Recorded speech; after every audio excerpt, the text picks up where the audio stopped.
Good morning, everyone. Today we are going to start our chapter number 3, electoral politics of your civics. It's very important chapter. In this chapter, we will discuss about the election system of India. इस chapter में हम बात करेंगे कि कैसे elections होती हैं, ठीक है, कैसे एक प्रोसेस होती है इलेक्शंस के लिए और हमें इलेक्शंस क्यों ज़रूरी हैं। आपने बहुत बार सुना होगा कि आपके पेरेंट्स या आपके कोई भी नज़दीकी किसी पोलिंग बूथ पे जा रहा है वोट देने के लिए।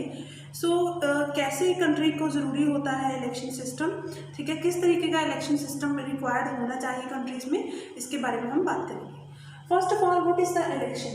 इलेक्शन क्या है? It is a mechanism in which the people can choose there leader. एक तरीके की प्रोसेस है यहाँ पे जो लीडर्स को चुना जाता है, लोग अपने लीडर्स को चूज़ करते हैं और उनको वो क्या कर सकते हैं, चेंज भी कर सकते हैं after a regular interval of time. जैसे कि इंडिया में इलेक्शंस होती हैं हर एक 5 ईयर के बाद, ठीक है, चाहे वो पंचायत इलेक्शन हो, चाहे लोकसभा इलेक्शन हो, चाहे वो लेजिस्लेटिव असेंबली की इलेक्शन हो। इट्स अ मैकेनिज्म है जहाँ पे लोग अपने रिप्रेजेंटेटिव को चूज करते हैं at the regular interval of time and they can change them if they wish to do so. अगर आपने अपने रिप्रेजेंटेटिव को चेंज करना है तो भी आप वो इलेक्शंस के थ्रू ही कर सकते हैं। इलेक्शंस क्या है, चुनाव क्या है, एक प्रोसेस है जहाँ पे लोग अपने रिप्रेजेंटेटिव को चुनते हैं। Why do we need election? First of all तो हो गया कि टू चूज अवर रिप्रेजेंटेटिव, कि हम अपने रिप्रेजेंटेटिव को चूज करते हैं। मान लो सपोज करो कि there is a one country don't have a election system, तो किस लोगों को हम चुनेंगे, कौन हमारे लिए पॉलिसीज और लॉ बनाएगा। मान लो कि लोगों एक सर्वे किया गया कि एक वो लोग पॉलिसीज और लॉ बनाएंगे जो कि ज़्यादा नॉलेजेबल हैं या एजुकेशन है, बट उनका क्राइटेरिया क्या होगा कि कौन सा पर्सन किसको ज़्यादा नॉलेज है, ठीक है। अब इंडिया में हम अगर बात करें तो इतनी सारी आबादी में सारे लोग इकट्ठे बैठ के तो अपना डिसीजन नहीं ले सकते हैं ना, ठीक है। 125 करोड़ के जो आबादी है वो सारी सेटल नहीं हो सकती, उसको एक तरीके से बैठ के हम कोई डिसीजन नहीं ले सकते। इसलिए हम क्या करते हैं, अपने रिप्रेजेंटेटिव को चूज करते हैं जो हमारे लिए आगे जाके लॉ बनाएगा। दे will form the government form करेंगे। जैसे कि आपने आपके एरिया के एमएलए को चुना है, एमपी को चुना है, आपने सोचा ही होगा कि उसकी क्या क्वालिटीज़ हैं ताकि वो गवर्नमेंट में आए, ठीक है, हमारे लिए रूल्स बनाए, हमारे लिए लॉ बनाए। इसीलिए हमें ज़रूरत है क्योंकि वो हमारे रिप्रेजेंटेटिव हैं, गवर्नमेंट को फॉर्म करते हैं और हमारे लिए पॉलिसीज़ एंड प्रोग्राम को बनाते हैं। किसी भी कंट्री के इलेक्शन सिस्टम के लिए क्या प्रोसेस होना चाहिए? देखो, इलेक्शंस तो हम माने तो पाकिस्तान में भी होती हैं, चाइना में भी होती हैं, जैसे हमने पिछले चैप्टर्स में पढ़ा था कि दीज जो कंट्रीज़ हैं, चाइना, मैक्सिको, जिम्बाब्वे और Pakistan, they consider themselves as a democratic but they are only pretending to be a democratic. वो सिर्फ प्रिटेंड करती हैं, इलेक्शंस तो होती हैं, ठीक है, बट वो क्राइटेरिया फिल नहीं करती जो एक डेमोक्रेटिक इलेक्शंस के लिए होनी चाहिए। अगर कोई कंट्री डेमोक्रेटिक बनना चाहती है तो there should be a democratic type of election, ठीक है। तो क्या क्या होना चाहिए? First of all, 1 vote and 1 value, like each person get 1 vote. हर एक पर्सन को एक ही वोट मिलेगी और वो एक ही वोट को दे सकता है, उसकी वैल्यू एक ही होगी। ऐसा नहीं है कि आपने एक वोट डाली तो उसकी 2 गिन ली जाएंगी, नहीं। 1 person 1 vote and 1 value. Second है, should real choice to the voters. जैसे कि हमने चाइना में बात की थी कि there is only 1 party system, only 1 party candidate can stand in the election. तो एक ही पार्टी के जो कैंडिडेट हैं वो इलेक्शन में खड़े होते हैं, ठीक है, कोई और नहीं खड़ा हो सकता। तो लोगों के पास रियल चॉइस ही नहीं है, वोटर्स के पास कोई चॉइस ही नहीं है कि वो किसको अपनी वोट दें, ठीक है, क्योंकि एक ही पार्टी हमेशा खड़ी हो जाती है। इसीलिए the election should give the real choice to the voter, ठीक है, ताकि रियल चॉइस उनको दो, वोट में कोई भी खड़ा हो सके, ताकि लोगों को चॉइस हो कि हमने कौन से कैंडिडेट को अपनी वोट देनी है। Third one is a regular interval of time, like there should be a regular interval of time. 5 year का, जैसे मैंने आपको बताया कि 5 ईयर की टाइम पीरियड होता है हमारे इंडिया में कि 5 ईयर के बाद इलेक्शंस होना ज़रूरी है, बट कई कंट्रीज ऐसी होती हैं जहाँ पे इलेक्शन सिस्टम नहीं होता। अगर हम पाकिस्तान की बात करें, जैसे वहाँ पे जनरल परवेज़ मुशर्रफ थे, है ना, तो उन्होंने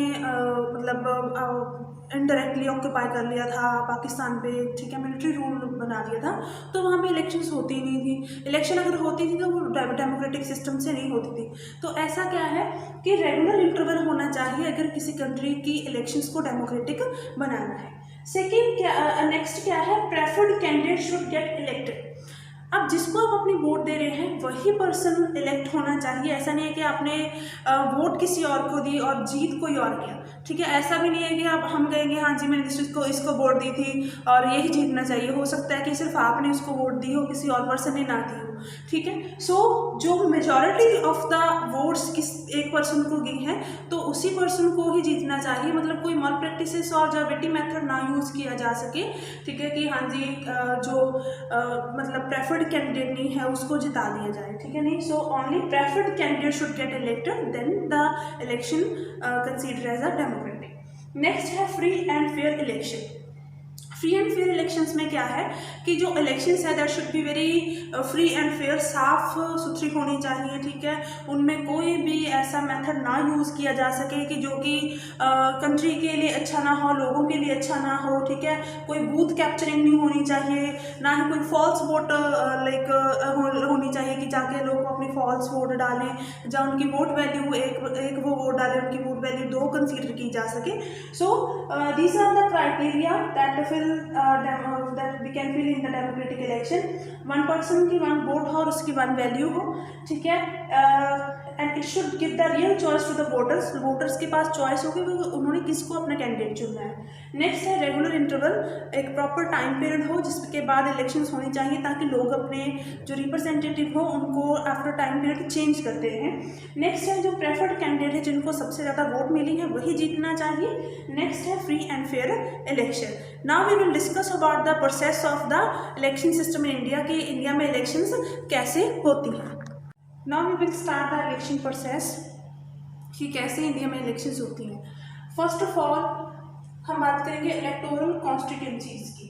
आपने बहुत बार सुना होगा कि जे हमारे कॉन्स्टिट्यूंसी का एमएलए है या एमपी है, ठीक है। सबसे पहले क्या करते हैं, election commission is a body that conduct election in India. Election commission क्या है, एक चुनाव आयोग है जो कि इंडिया में इलेक्शंस को कंडक्ट करवाता है। सबसे पहले वो क्या करते हैं, पूरे इंडिया को इलेक्टोरल कॉन्स्टिट्यूंसीज में बांट देते हैं, ठीक है, as per the geographic area. जैसे कि हम बात करें कि अगर लोकसभा इलेक्शन है तो पूरी कंट्री को 545 कॉन्स्टिट्यूंसीज में बांटा गया है, ठीक है। अगर हम पंजाब की लेजिस्लेटिव असेंबली की बात करें तो पूरे पंजाब को 117 कॉन्स्टिट्यूंसीज में बांटा गया है। सो कॉन्स्टिट्यूंसी क्या है कि एक एरिया के लोगों को मतलब वो कॉन्स्टिट्यूंसीज में आ गए हैं, ठीक है। वो जो वहाँ पे मेंबर खड़ा होगा वो सिर्फ उसी को वोट देंगे। So in India Lok Sabha there are 545 constituency, क्योंकि वहाँ पे कितने मेंबर हैं, 545।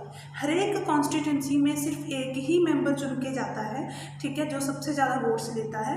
सो जिस भी पार्टी के सबसे ज़्यादा मेंबर जीतते हैं, लाइक 545 में से बीजेपी के अगर 272 से ज़्यादा मेंबर जीतते हैं, 272 कॉन्स्टिट्यूंसी में उन्होंने ऑक्यूपाई किया है, then they will form the government, वो अपनी गवर्नमेंट को फॉर्म करेंगे।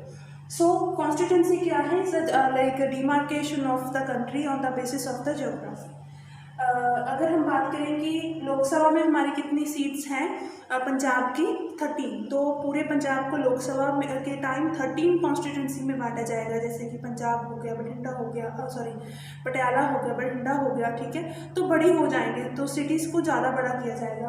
अगर हमारे पंजाब की लेजिस्लेटिव असेंबली की जो वो मतलब इलेक्शंस हैं, then the Punjab will be divided into 117 constituencies and it is according to the population of a particular state. अगर हम बात करें कि पंजाब में लेजिस्लेटिव असेंबली की 117 जो कॉन्स्टिट्यूंसीज हैं, बट यूपी में ऐसा नहीं है, क्योंकि यूपी की जो पॉपुलेशन है वो लार्ज है, बिगर स्टेट है, तो उसकी जो कॉन्स्टिट्यूंसीज हैं वो उसकी पॉपुलेशन के अकॉर्डिंग है, ठीक है।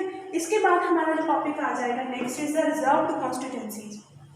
When we made the constitution, like we have given right to vote to everyone. We can, like everyone can contest the election whose age is 25 above, ठीक है, जिसकी एज 25 से ज़्यादा है कोई भी इलेक्शन कंडक्ट कर सकता है। सो उस टाइम पे जो हमारे कॉन्स्टिट्यूशन मेकर्स हैं उन्होंने सोचा कि what about the weaker section of the society, if a rich and जो पावरफुल लोग हैं अगर वही इलेक्शन में ज़्यादा ऑक्यूपाई करेंगे, वही इलेक्शन को कंडक्ट करेंगे, तो वीकर सेक्शन तो आगे नहीं आ पाएगा। होगा। इसीलिए they have given the concept of the reserved constituencies कि some seats like some constituency should be reserved for the particular section of the society.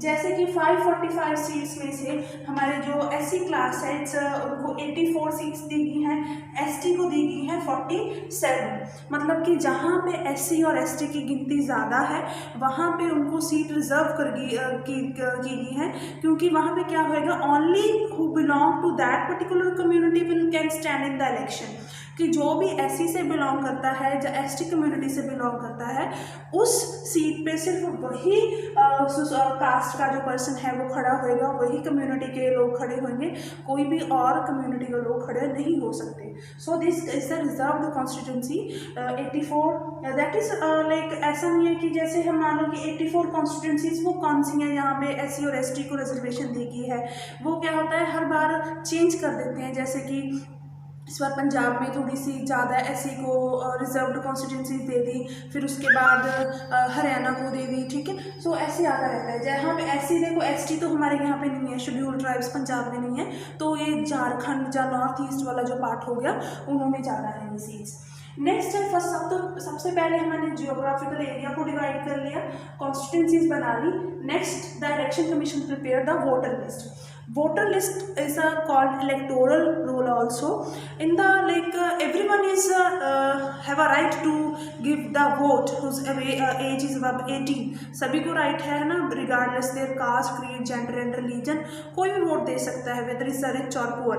उसके बाद वो वोटर लिस्ट तैयार करेंगे, जो भी एलिजिबल कैंडिडेट हैं उनका नाम, उनका एड्रेस और उनका जो भी मतलब एज है, ठीक है, उनमें दिया जाएगा। And who is migrated, who is dead, जो मर गए हैं, जो माइग्रेट हो गए हैं, उन कैंडिडेट का जो नाम है उसको डिलीट किया जाएगा और नई एक लिस्ट बना दी जाएगी, that is called the electoral roll. अभी तो हमारा जो न्यू कंसेप्ट कुछ साल पहले स्टार्ट हुआ था, that is called epic, is called electronic photo identity card, election photo identity card. But एक ही कार्ड पे आपका सभी कुछ दिया गया है कि आप उस पर आपका नाम, एज, ठीक है, जब भी आप अपनी वोट कास्ट करने जाओगे तो उसको साथ लेके जा सकते हो। But now it's not so compulsory to get EPIC, ठीक है, क्योंकि अब बहुत सारे हमारे और भी आइडेंटिटी प्रूफ है, जैसे कि आधार कार्ड हो गया, लाइसेंस हो गया, ड्राइविंग लाइसेंस हो गया, आप उसको भी लेके जा सकते हो। सो epic is not now so important. So constituencies हो गई, हमने अपनी वोटर लिस्ट प्रिपेयर कर ली, क्योंकि जब भी इलेक्शन होती है election commission prepare the voter list, क्योंकि बहुत सारे 5 साल पहले हो सकता है, बहुत सारे लोग 5 सालों में माइग्रेट हो गए हों, या उनकी डेथ हो गई हो, ठीक है, या कुछ न्यू जो 18 ईयर के होते हैं तो उनको ऐड करना होता है, तो वोटर लिस्ट को प्रिपेयर किया जाता है। नेक्स्ट है हमारा nomination of the candidate. Who can contest election, कौन कंटेस्ट करना चाहता है इलेक्शन, वो किस में आएगा, नॉमिनेशन में। whose age is above 25 year old they can contest the election। जैसे वोटर लिस्ट में जो वोट दे सकता है उसकी एज 18 होगी, जो कंटेस्ट करना चाहता है उसकी एज होगी 25। So they will file a nomination from a particular constituency where they can want to be contest the election. जहाँ पे वो इलेक्शन कंडक्ट करना चाहते हैं वहाँ से वो अपना नॉमिनेशन फाइल कर सकते हैं। इलेक्शन कमीशन एक नॉमिनेशन डेट देता है कि हाँ जी आप अपनी नॉमिनेशन इस डेट को फाइल कर सकते हो। उसके लिए आपको क्या चाहिए कि there should be no criminal case pending on you, कि आपके ऊपर कोई भी क्रिमिनल केस ना हो। Next you have to give the detail of your property, your liability and assets, आपके ऊपर कितना कर्जा है, जो आपके पास कितनी प्रॉपर्टी है, उसकी डिटेल आपको इलेक्शन कमीशन को देनी होगी। नेक्स्ट है your education qualification, you have to reveal कि आपकी एजुकेशन क्वालिफिकेशन क्या है। And all these things should be public, ये सभी चीज़ों को पब्लिक किया जाएगा ताकि लोगों को पता लग सके कि लाइक हम किसको वोट दे रहे हैं, जो जिसको हम वोट दे रहे हैं उसकी क्वालिफिकेशन क्या है, उसको वो क्रिमिनल तो नहीं है। सो नॉमिनेशन होता है जब आप एक पर्टिकुलर कॉन्स्टिट्यूंसी से अपना नाम फाइल करवाते हो कि हमने यहाँ से इलेक्शन को कंडक्ट करना है। And after that there is a like nomination. अगर इफ आपका मन चेंज हो गया है, आपने माइंड अपना चेंज कर लिया कि मेरे को इलेक्शन कंडक्ट नहीं करना, तो नॉमिनेशन की एक डेट भी होती है कि you can withdraw your nomination name, आपका जो नॉमिनेशन है उसको आप विड्रॉ भी कर सकते हो, ठीक है। उसके बाद आ जाएगी, मतलब आपने नॉमिनेशन फाइल कर दिया, आपने कहाँ से लड़ना है, संगरूर से लड़ना है। Then you will start the election campaign, ठीक है। Election campaign like started before the 2 weeks of the election से 2 वीक पहले इलेक्शन कैंपेन स्टार्ट हो जाता है। Like the candidate who are contesting election, they will go to the door to door to meet the people कि हाँ जी हम आपके पास आए हैं, हमें वोट दीजिए, हमारी ये पॉलिसीज़ हैं, ये प्रोग्राम है, हम ये लाइक ऐसे काम करेंगे। तो वो इलेक्शन कैंपेन करते हैं। इलेक्शन कैंपेन में दे डू द रैलीज, ठीक है, and there are so many programmes on the television where there debate होती है। तो लोगों को जानकारी मिलती है कि कौन से कैंडिडेट की कौन सी पॉलिसी है, कौन से कैंडिडेट की क्या प्रोग्राम है जो हमारे लिए वो लेके आएगा। इलेक्शन कैंपेन में क्या होता है, there is a code of conduct also. Code of conduct में क्या है कि आप इलेक्शन जब कैंपेन कर रहे हैं तो क्या क्या चीज़ें आप नहीं कर सकते। You cannot pursue the people to cast the vote on the name of religion, ठीक है। आप किसी भी पर्सन को परस्यू नहीं कर सकते कि आप लाइक मैं एक आपके रिलीजन से हूँ, आपकी कास्ट से हूँ, आप मेरे को उसके नाम पे वोट दो, ठीक है, तो ऐसा नहीं होएगा। नेक्स्ट क्या है, you can not use a public vehicle, ठीक है, इन द इलेक्शन कैंपेन। अगर मान लो कोई भी सरकार है, अगर वो इलेक्शन लाइक मान लो अब इलेक्शन होनी है पंजाब में, ठीक है, सपोज करो इस टाइम पे गवर्नमेंट क्या है, गवर्नमेंट किसकी है, कांग्रेस की। तो कांग्रेस तो वैसे ही गवर्नमेंट में है, ठीक है, they can use the public property also. वो पब्लिक प्रॉपर्टी को यूज़ कर सकते हैं क्योंकि वो अभी प्रीवियस गवर्नमेंट में थी, ठीक है। वो कोई भी व्हीकल पब्लिक यूज़ नहीं कर सकते एंड दे कैन नॉट ले फाउंडेशन, किसी भी ले स्टोन नहीं कर सकते, ठीक है। कोई भी जो नींव पत्थर है वो नहीं रख सकते किसी भी जो रिलीजियस प्लेस को अपने इलेक्शन कैंपेन के लिए नहीं यूज़ कर सकते। That is called the code of conduct, जिसको हम पंजाबी में बोलते हैं चोन जाब्ता लगा हुआ है कि आप इसमें कोई भी मतलब चोन जाब्ता जब लग जाता है कि आप कोई भी पब्लिक व्हीकल नहीं यूज़ कर सकते, किसी भी गवर्नमेंट ऑफिसर को अपने इलेक्शन कैंपेन में यूज़ नहीं कर सकते, ना ही आप किसी भी फाउंडेशन का ले स्टोन कर सकते हो, कोई नींव पत्थर वगैरह नहीं रख सकते। So that is the code of conduct that is होता है इलेक्शन कैंपेन के दौरान। आपको इसकी गाइडलाइंस के अकॉर्डिंग ही अपनी कैंपेन अपना चुनाव प्रचार करना होता है। नेक्स्ट हमारा होगा इलेक्शन कैंपेन के बाद polling and the counting of votes. Like polling day, when the people go to the polling booth to cast their vote, ठीक है, लोग कहाँ जाते हैं, पोलिंग बूथ पे जाते हैं, अपने वोट को कास्ट करते हैं जाके। वहाँ पे आपको लाइक ऑफिसर्स मिलेंगे, है ना, जो आपके नेम के ऊपर वो इंक लगाते हैं और आपका नाम बहुत बार चेक होता है। Then you will go to the secret place, एक सीक्रेट प्लेस होगी where you can cast your vote and there will be a EVM machine also with the name of the candidate and the symbol of candidate is pasted over there. So those who are the independent candidate, है ना, उनका symbols होता है that is allotted by the election commission. तो आप polling पे जाके आप अपनी क्या करोगे, वोट कास्ट करोगे। Earlier there was a system of ballot paper. Earlier क्या होता था, बैलेट पेपर का सिस्टम होता था 2004 से पहले कि बैलेट एक बॉक्स होता था, आपको एक स्लिप मिलती थी जहाँ पे कैंडिडेट के नेम लिखे होते थे और उनके सिंबल आपको उस पर स्टैंप लगा के बैलेट को मतलब फोल्ड करके उस बॉक्स में डाल देना होता था। अब क्या है, now electronic voting machine is introduced. अब एक you have to press only one button to cast your vote. After that the polling day, then there will be a counting of votes. After the there is a एक date announce होती है bye the election commission. Starting में ही date सभी dates उन्होंने दे देती होती हैं कि कौन से दिन वोटर लिस्ट आएगी, कौन से दिन नॉमिनेशन होगी, कौन से दिन आपने इलेक्शन कैंपेन करना है, पोलिंग किस दिन है और काउंटिंग ऑफ वोट कब तक है। तो counting of vote on the particular day like in each constituency, अगर जनरल इलेक्शन है लोकसभा की, then the counting should be on the same day, ठीक है, सेम डे मतलब उस सभी जगह पे सेम डे ही होएगी। तो काउंटिंग में ऑफिसर्स जाते हैं, जो मशीन्स हैं दैट वो उनको अनसील किया जाएगा और फिर उनको वोटर को गिना जाएगा। वो will get the highest vote, ठीक है, which party candidate get the highest vote they will declare a winner. Those who are the winner they will form the government. So this is the election process of the India. कैसे कैसे पहले constituencies को बनाया जाएगा, फिर reserve constituencies हैं, फिर voter list बनती है, फिर नॉमिनेशन फाइल होता है, फिर इलेक्शन कैंपेन होती है, नेक्स्ट क्या है हमारा polling and counting of votes.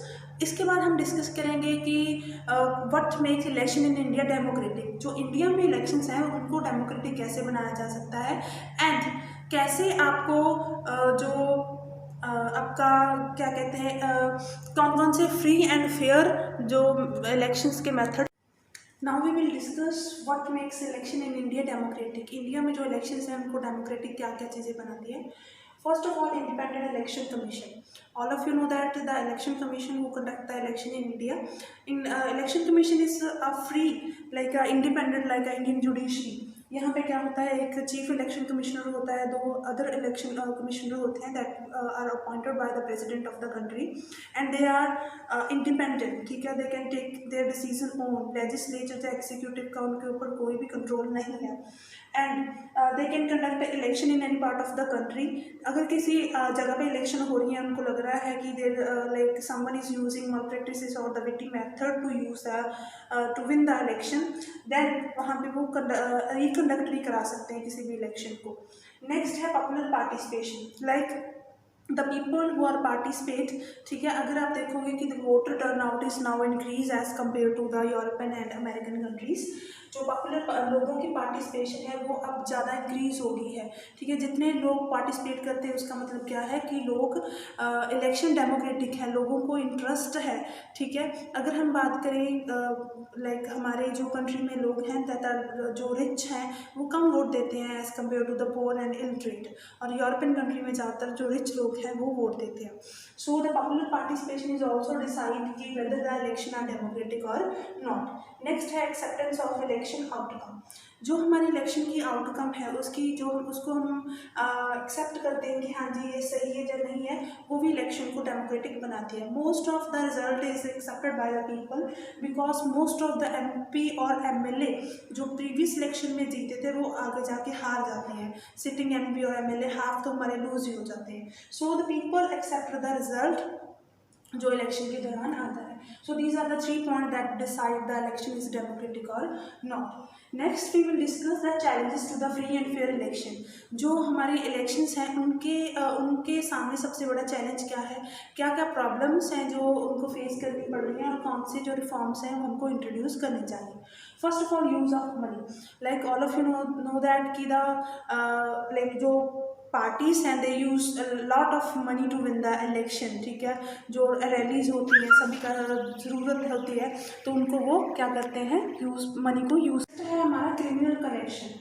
So many candidates have a criminal connection, उनके ऊपर क्रिमिनल केसेस जो पेंडिंग होते हैं, ठीक है, वो भी इलेक्शन को कंडक्ट करते हैं। सो ऐसे क्या है, ये सबसे बड़ी प्रॉब्लम है। नेक्स्ट है dominance of one party and the nepotism.